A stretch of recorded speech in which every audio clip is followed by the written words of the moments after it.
Hi guys, welcome back to my YouTube channel. So in today's video is another expat in Sweden, and in today's video I'm having Stefan Thyron. What's up everybody? Friend of mine who moved from Washington to Sweden 3 years ago. We actually made a couple of videos together and we know each other for like 2 years now.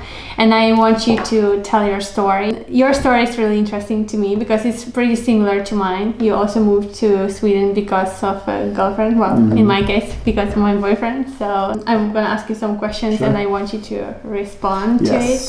So yeah, let's go. What was the most difficult thing you have experienced in Sweden so far, do you think? There are so many difficult things when you move to another country, from learning a new language, fitting in with a new culture. I mean, even to this day, 3 years after living in Sweden, it's like, why do they do it this way? It's like certain things you just, you still feel like maybe a little bit like an outsider in some ways when things are so different than the culture that you were brought up and raised in. I would say for me, one of the hardest parts was because I was living in Norrköping. It was a smaller city and was really finding those connections and friends, especially in the beginning. It helped that I was seeing somebody that was at college and there was a lot of people that were like sort of our age when I was there. But at the same time, those always felt like sort of her friends and not my friends. Exactly. And I was, so yeah, I would say like, especially in a country like Sweden where people are a lot more reserved, I think especially in the beginning, that can be a little bit challenging. Yeah. I think it's hard to make friends because I think Swedes already have their circle of friends. So you actually end up feeling a bit lonely, don't you? Even if you meet for example, your ex-girlfriend's friends, or at the end you're pretty lonely still. You know, it's not your friends. It's you try to. And I would say another really difficult thing is not having your family close by, because I am really close to my family. There's no way around it, and of course we can FaceTime and stuff, but it's not like everybody that's from here where they can just go to their parents' house on a weekend or something. And I think like I'm sort of jealous in a way. I wish I could just take a weekend and go spend it with my family, but I can't because they're on the other side of the world. So exactly. So in my case it's the same. I mean, I have my family in Spain, my mother in Ukraine, so it's hard, especially for Christmas, you know, when you want to be close and you can. Exactly. 100%. So my second question to you would be, have you had any paperwork issues? Yeah, this is something that I definitely could have said to number one as well. But yeah, moving to Sweden, I would say, is probably one of the most difficult countries in terms of paperwork, because I can tell you. The process here takes so long. I think that they're very, very understaffed at the immigration office here in Sweden. So if you like submit an application, in my case it was a work permit, it took me 4 months to get a work permit. I mean, you've had to wait a lot longer, but I mean, this is like, for me, I was somebody that, you know, I had a job in Norrköping where there's a very, very high demand for teachers. They have an extreme shortage of teachers. And it was a situation where, you know, I'm at this school and we didn't have any other PE teachers. And I would go to the immigration office every single day and be like, how is it going? And they're like, oh, we haven't even assigned you to a case officer yet. And I'm like, well, these kids are going without a teacher. Can I at least like volunteer? And they're like, oh yeah, you can do whatever you want in your free time. I'm like, well, I have a lot of free time because I'm not legally allowed to work. So for 4 months, I didn't make money. I went to school and I volunteered, because what are these kids going to do without a teacher? Am I just going to sit at home and do nothing? Like, absolutely not. So it was a very, very stressful experience, not being able to make money, not knowing when I was going to get approved, how long it's going to take. Am I going to have to leave Sweden, this country where I'm already investing in learning the language? I have my girlfriend here. I've already moved all my stuff across the world. And at any moment, they could just say, nope, you're not allowed to be here, and bye. And that is such a stressful thing. It's scary, I think, because it's what I am experiencing right now. And the waiting time is so long time, and I still I don't have any agent or case agent that would handle my extension for a residence permit and work permit, and it's like, wow, what should I do? What will I do? Like, it's scary actually. So I can imagine what you are talking about.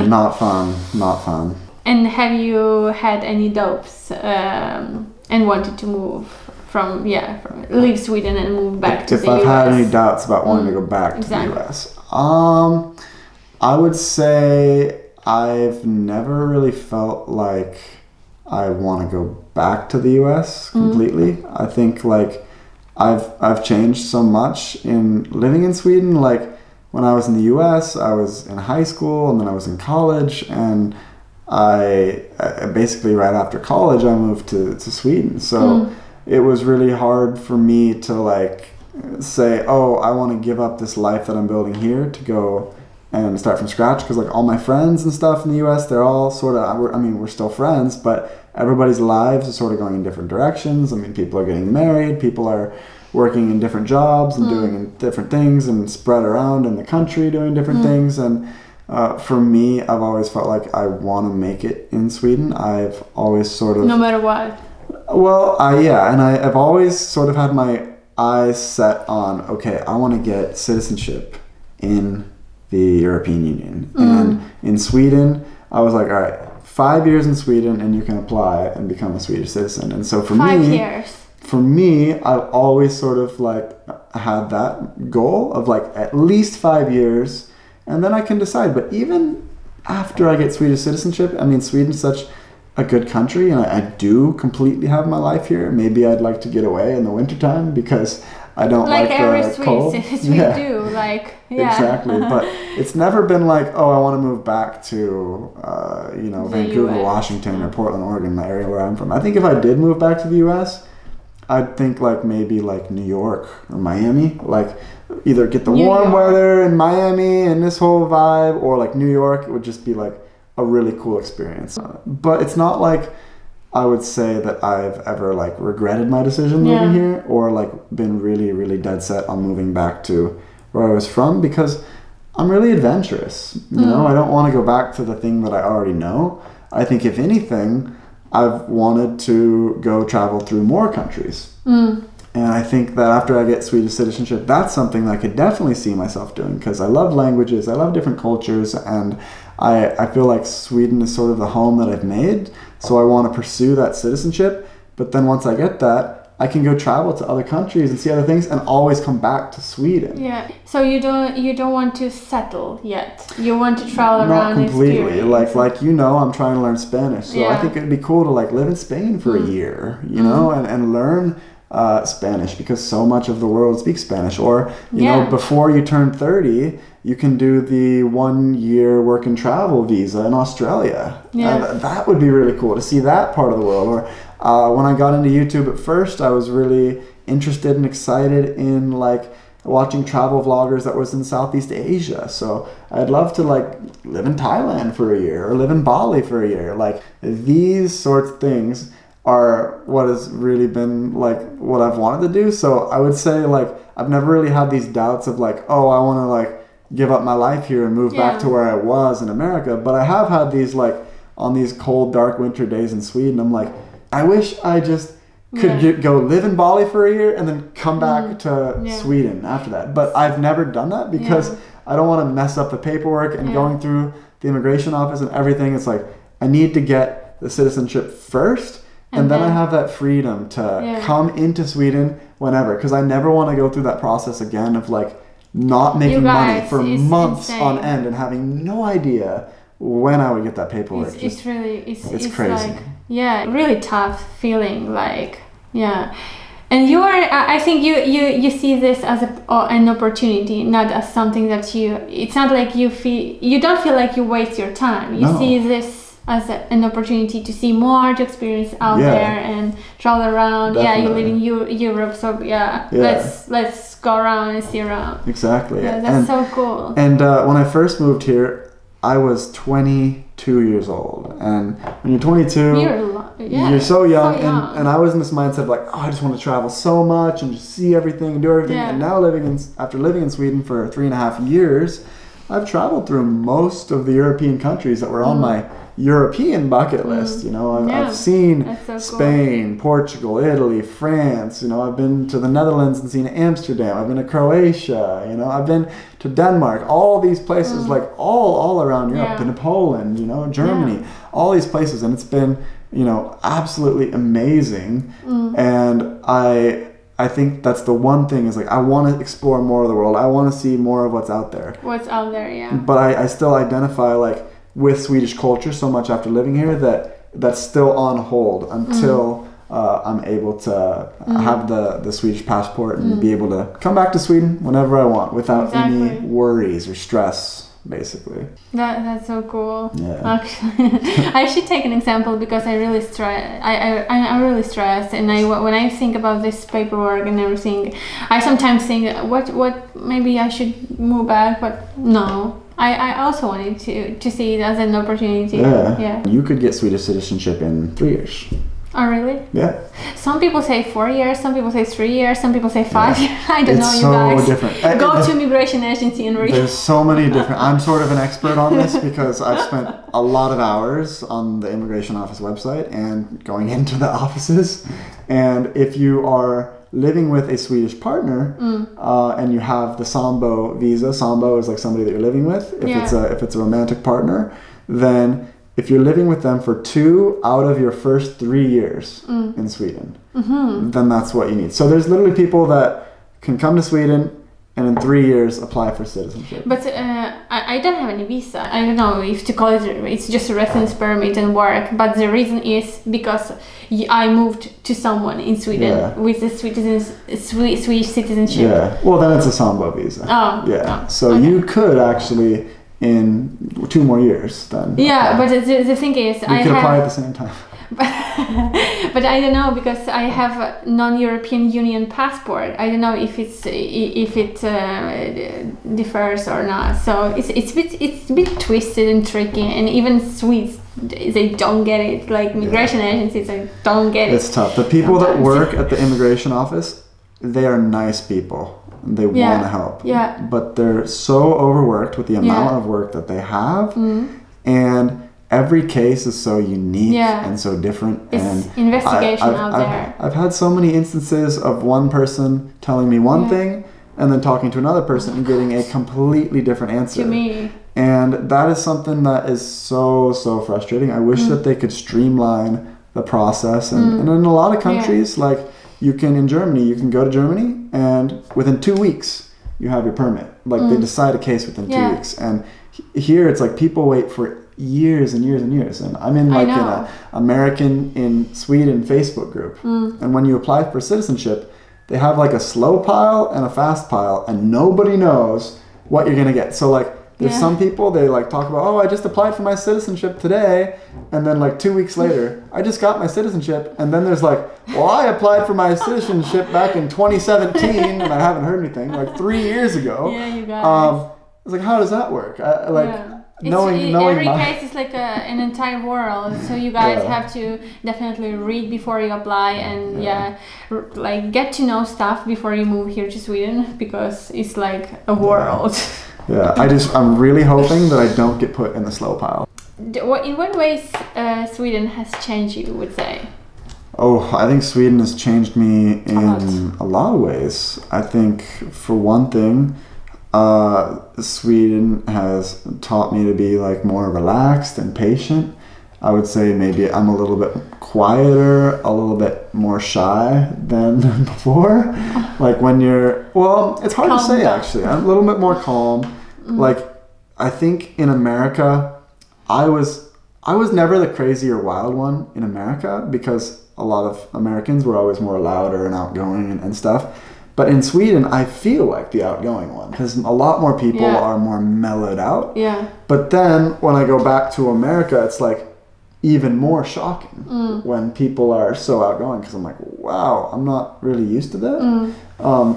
So I think I fit in with the Swedish mentality. So I don't necessarily think like Sweden changed me in that way, but I've become more sort of comfortable being like around so many people where they kind of mind their own business, and I think whenever I am outside of Sweden, I'm like, whoa, why are all these people talking to me? Like, what do they want? Like, it is like a little different. Like, I just remember the last time I went to America, and I was just at a restaurant in the airport eating by myself, and the people next to me were like, how do you like that burger? I'm like, what?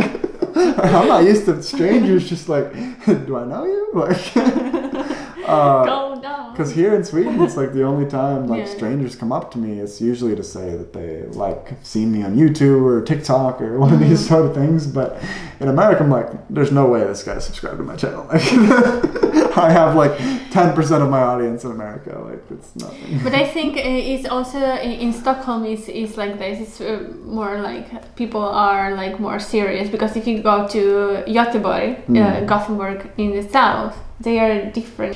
What do you do for a living actually now? Well, as after 3 years, some of you may know, I started off as a teacher in Sweden, like a master's in teaching, and I was doing YouTube on the side. And I wanted to get into a career that was going to allow me to travel long term, because like teaching, you kind of have to be at the school. Like, you can't be like, all right, I'm going to work from my laptop in Thailand now, like doing like virtual PE classes. Like, you can't do that.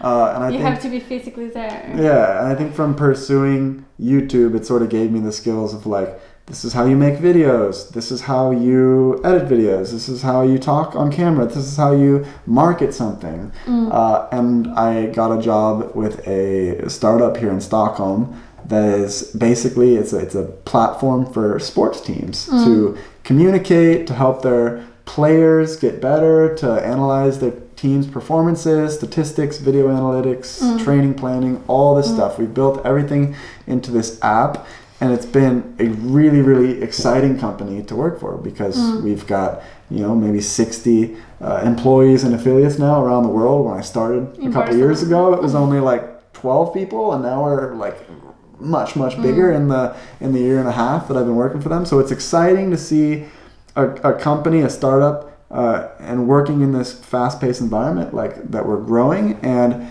I basically I'm in charge of the marketing, so I'm sort of head of marketing, a jack of all trades. I do SEO, trying to get our website to rank in Google for keywords, and then I'm doing our YouTube channel for our company. I'm doing our social media. I'm doing so many behind-the-scenes sort of videos for Facebook ads, for customers, for getting people to get onboarded to be successful using our platform. Then every day we've got our salespeople in England or Spain or wherever. That's or cool. US. They're always saying, hey, can we get a video for this? And I'm like, sure, let me just drop these other 6 projects that I'm working on and create a video for that. And it's really exciting. It's creative, it's absolutely different to what you started with when you came to Sweden, actually. Yeah. Becoming an educated teacher with a master's degree, and then completely shifting gears to another industry. Just because of YouTube. So how I was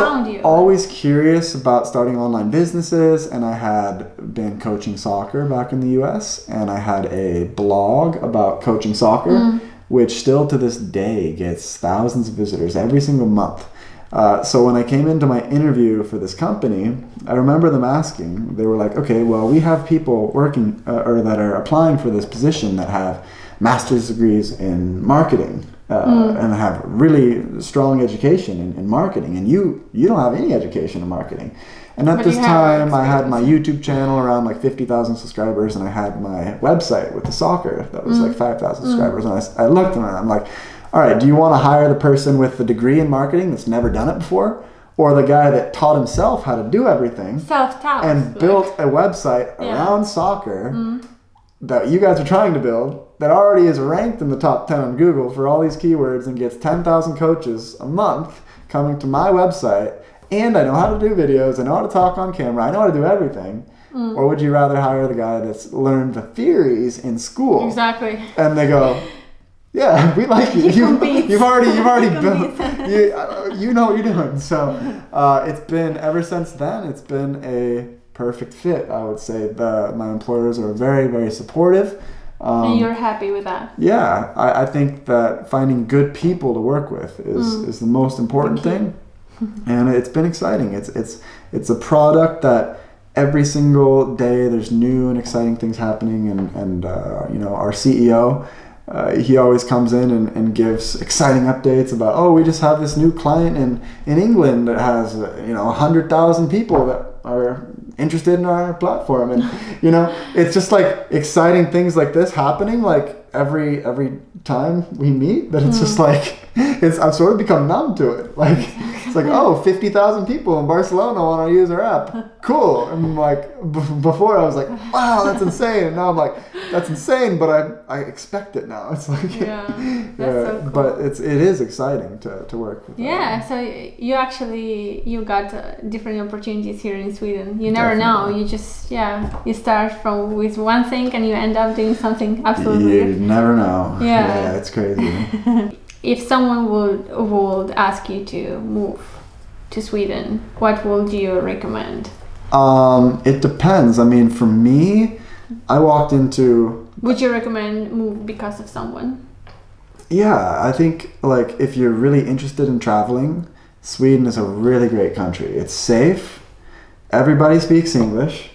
I mean, it's beautiful. It's sort of like becoming an expat on easy mode, you know? Like, you could try to move to like Russia or like that would be maybe a little bit more challenging. So if somebody's like, should I move to Sweden? I'd be like, yeah, if you want like a country where it's beautiful, everything works all the time, and you can speak to everybody in English, like, I would say that, yeah, it's definitely worth it. For me, it was the perfect experience because I had a girlfriend here, I had a job lined up here, everything was just, I met tons of people right in the beginning through my ex-girlfriend and all these things, and I could not have asked for a better situation when I came. Now, everybody's gonna have their own challenges, but I would say if you want to move to Sweden without a significant other or without a job, like, there's gonna be challenges, but if you have a job and you know somebody here, like,